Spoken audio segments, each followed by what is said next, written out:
পৃথিবী জুড়ে যুগে যুগে মানুষ প্রশ্ন করেছে মানুষের প্রকৃত স্বভাব কি।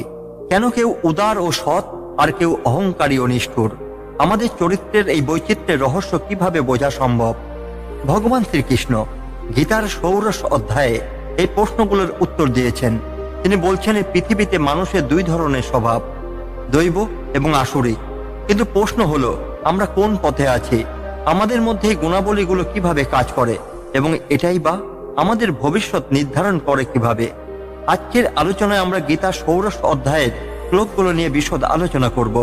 এখানে ভগবান শ্রীকৃষ্ণ দৈব গুণের মহিমা এবং আসরিক গুণের ধ্বংসাত্মক প্রভাব নিয়ে গভীর অন্তর্দৃষ্টি প্রদান করছেন।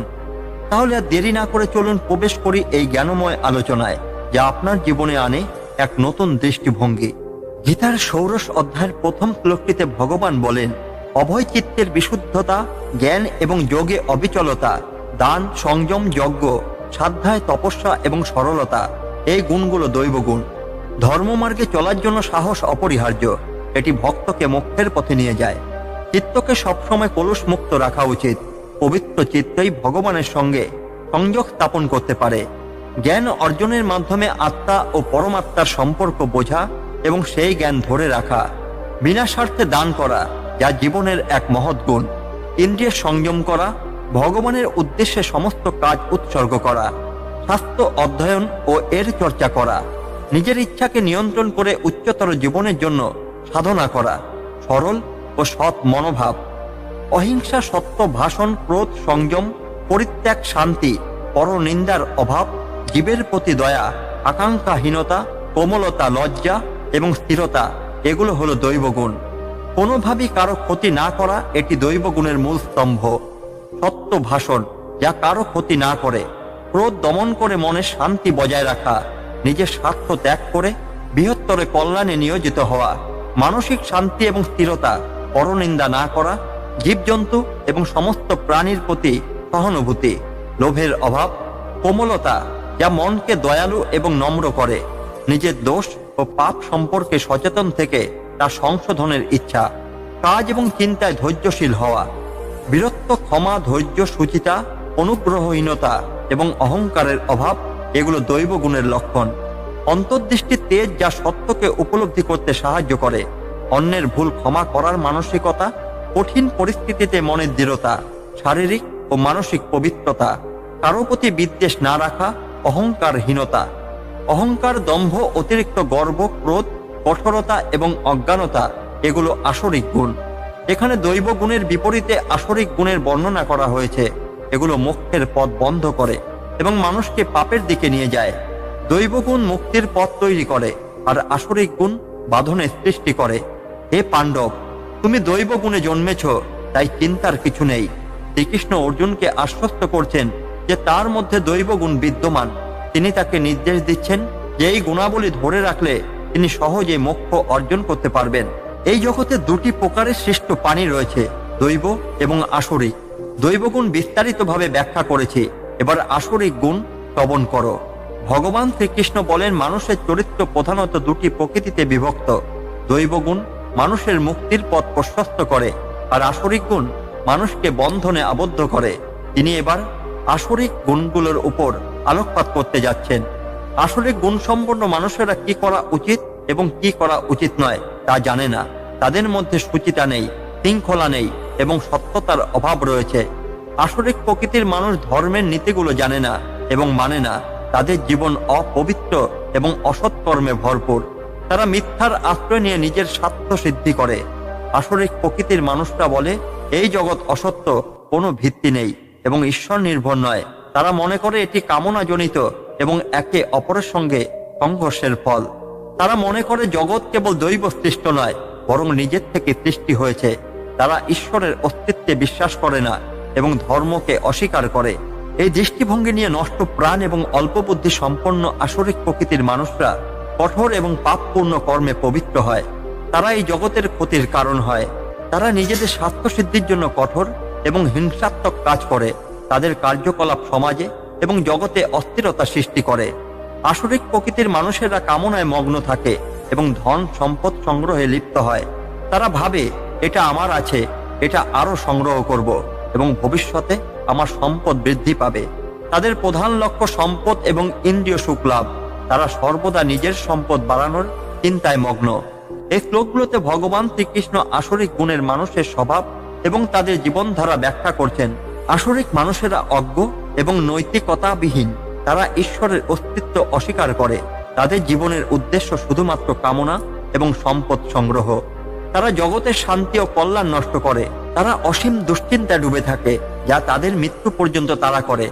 তারা ভোগ লালসায় নিমগ্ন থাকে এবং মনে করে এটাই জীবন। তারা অসংখ্য কামনা জালে আবদ্ধ, কামনা ও ক্রোধে আচ্ছন্ন।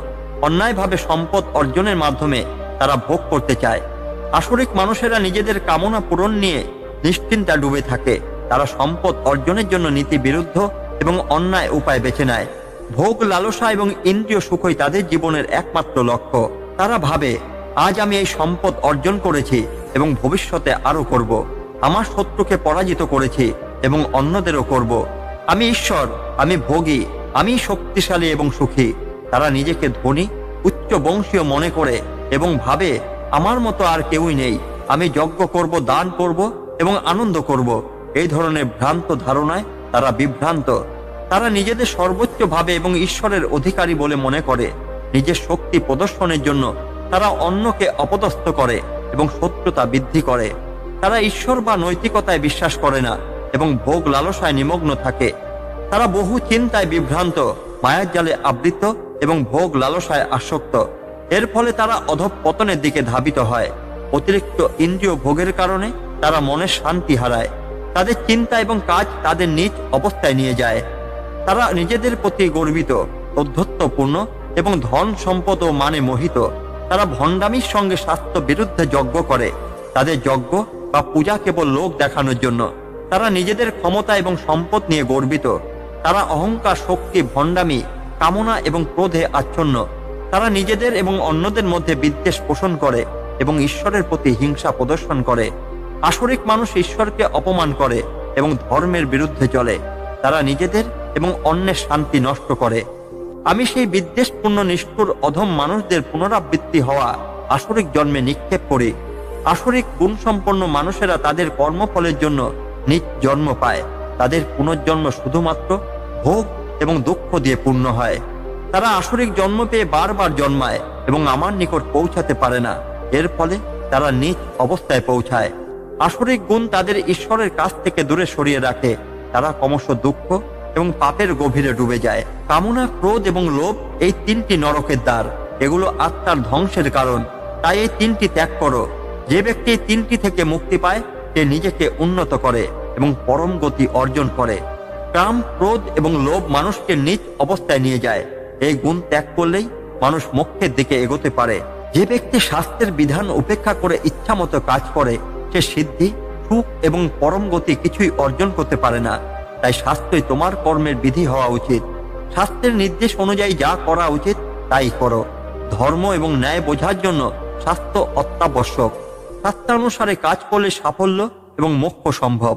ষোড়শ অধ্যায়ের শেষাংশে ভগবান শ্রীকৃষ্ণ স্পষ্টভাবে আসরিক গুণাবলীর ক্ষতিকারক দিক তুলে ধরেছেন। কাম, ক্রোধ এবং লোভ নরকের দ্বার। শাস্ত্রের বিধান মেনে চলা মুক্তির একমাত্র পথ। আসরিক গুণ মানুষকে আত্মধ্বংসের দিকে নিয়ে যায়, আর দৈব গুণ মোক্ষের পথে। ভগবত গীতার ষোড়শ অধ্যায়ে ভগবান শ্রীকৃষ্ণ আমাদের সামনে এক গুরুত্বপূর্ণ বোধ তুলে ধরেছেন। দৈব এবং আসরিক গুণাবলীর মাধ্যমে তিনি আমাদের দেখিয়েছেন আমরা কিভাবে আমাদের জীবনের পথ বেছে নিতে পারি। কাম, ক্রোধ আর লোভ এগুলো থেকে মুক্ত হয়ে যদি আমরা শাস্ত্রের পথ অনুসরণ করি, তাহলে আমরা প্রকৃত শান্তি ও মুক্তি লাভ করতে পারি। কিন্তু এ সিদ্ধান্ত আমাদের। আমরা কি দৈব গুণ গ্রহণ করব নাকি আসরিক গুণের দিকে ঝুঁকব? আমাদের চরিত্র ও জীবনধারা যদি গীতার শিক্ষার আলোকে পরিচালিত হয়, তবে আমরা শুধু নিজেদের জীবনকেই উন্নত করব না, পুরো সমাজের জন্য শান্তি ও কল্যাণ বয়ে আনব। স্মরণ রাখুন, ভগবান সবসময় আমাদের সঠিক পথে এগিয়ে নিয়ে যেতে প্রস্তুত। শুধু আমাদের চেষ্টাই যথেষ্ট, আর সেই চেষ্টা শুরু হয় এখানেই। আজকের আলোচনায় এই শিক্ষা যদি আপনাকে একটু হলেও অনুপ্রাণিত করে, তবে তা আমাদের সবার জন্যই একটি বড় অর্জন। ভগবান শ্রীকৃষ্ণের এই অনন্ত জ্ঞান চিরকাল আমাদের পথ প্রদর্শক হয়ে থাকুক। আবারও দেখা হবে গীতার আরেকটি গভীর শিক্ষার আলোচনায়। ততক্ষণ পর্যন্ত ভালো থাকুন, শাস্ত্র পড়ুন এবং জীবনের প্রকৃত পথ অনুসরণ করুন। জয় শ্রীকৃষ্ণ।